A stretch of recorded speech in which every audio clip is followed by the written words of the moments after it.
बिस्मिल्लाहिर्रहमानिर्रहीम अस्सलाम वालेकुम। तुसीं देख रहे चैनल वर्कशॉप पॉइंट। आज साडे गवांढ दा फिक आया ओदी असां इंजन च आवाज मकानी है ते गड्डी तो मारदी सी ओ सेट करना है ते ਅਸੀਂ ਵਾਂਢ ਦੀ ਬਿਹਤਰੀ कारकर्दगी वास्ते ਉਹਨਾਂ ਦਾ ਅਟਲਸ ਉਹਨਾਂ ਦਾ ਜੈਨੂਇਨ ਸਿਲੰਡਰ ਕਿੱਟ ਆਲਾ ਟਰੈਕਟਰ ਤੇ ਰਾਕਰ ਪਿਨ ਵਗੈਰਾ ਵਾਲ ਵਗੈਰਾ ਨਵੇਂ ਪਾਏ ਨੇ। ਆਓ ਤੁਹਾਨੂੰ ਵੀਡੀਓ ਦੇ ਵਿੱਚ ਵਿਖਾਉਂਦੇ ਆ ਅਸਾਂ ਉਹਦਾ ਮਸਲਾ ਕਿਸ ਤਰ੍ਹਾਂ ਹੱਲ ਕੀਤਾ।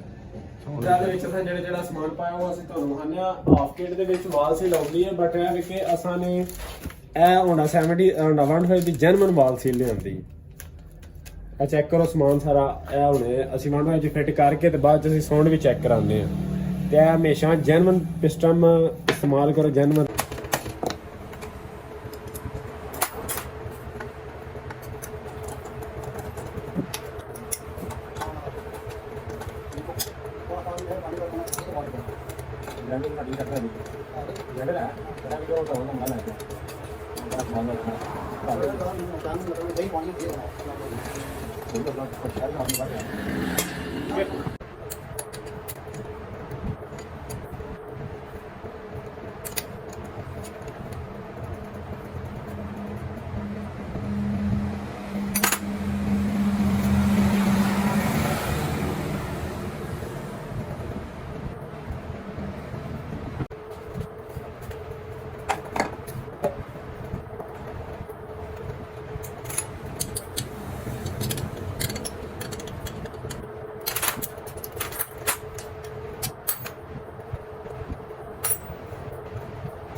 오늘 라이브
ਕੰਮ ਲੱਗਿਆ ਜੀ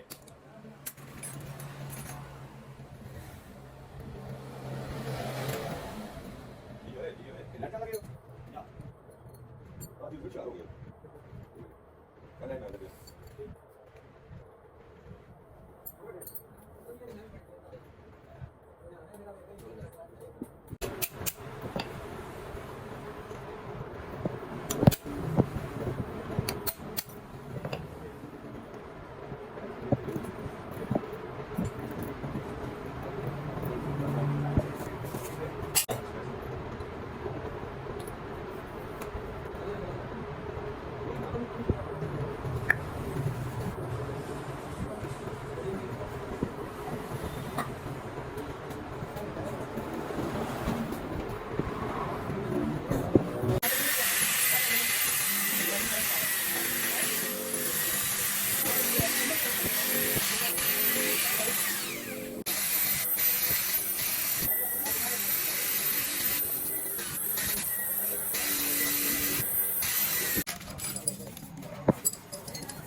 ਮੋਟਰਸਾਈਕਲ ਤੇ ਤੁਸੀਂ ਹੈਡ ਦਾ ਕੰਮ ਕਰੋ ਤੇ ਤੁਹਾਨੂੰ ਟੈਬਲੇਟ ਥੋੜੇ ਜਿਹੇ ਲੂਜ਼ ਰੱਖਣੇ ਚਾਹੀਦੇ ਨੇ, ਜ਼ਿਆਦਾ ਵੀ ਨਹੀਂ ਲੂਜ਼ ਰੱਖਣੇ ਚਾਹੀਦੇ, ਥੋੜੇ ਜਿਹੇ ਨੇ ਕਿ ਮੋਟਰਸਾਈਕਲ ਜ਼ਿਆਦਾ ਗਰਮੀ ਨਾ ਕਰੇ ਤੇ ਆਪਣੀ ਜਗ੍ਹਾ ਤੇ ਸਹੀ ਤਰ੍ਹਾਂ ਬਹਿ ਜਾਣ।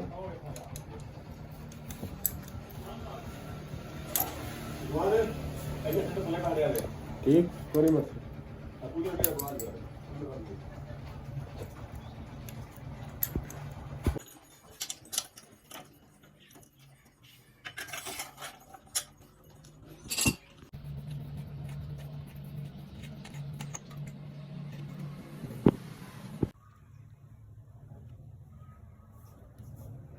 ਇਹ ਜਨਾਬੋ M6 ਜੇ ਅੱਗੇ ਅਸੀਂ ਯੂਜ਼ ਕਰਨੇ M5 ਤੇ M5 ਵੀ ਪਿਆ M6 ਵੀ ਪਿਆ ਤੇ ਦੋਵੇਂ ਤੇਲਾਂ ਦੀ ਇੱਕ ਨੰਬਰ ਦੀ ਗਾਰੰਟੀ ਹੈ।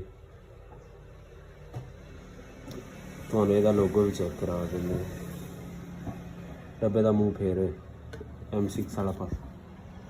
ਲਓ ਜੀ ਇਹ ਤੁਹਾਡਾ M6 ਹੋ ਗਿਆ।